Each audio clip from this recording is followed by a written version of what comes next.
نستخدمها تاني.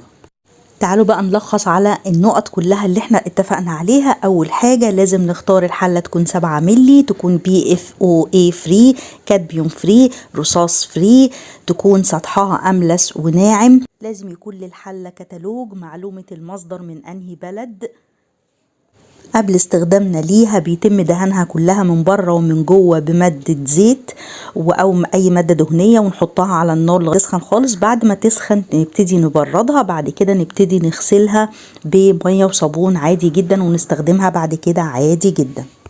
ما ينفعش وهي سخنة الحلة ناخدها تحت الحنفية على طول بمية، علشان المادة بتاعة الجرانيت قلنا ان هي بتتمدد بالحرارة وتنكمش بالبرودة، فما ينفعش نعمل كده لان الانكماش والتمدد بيؤدي لتقشير الحلة بالفعل.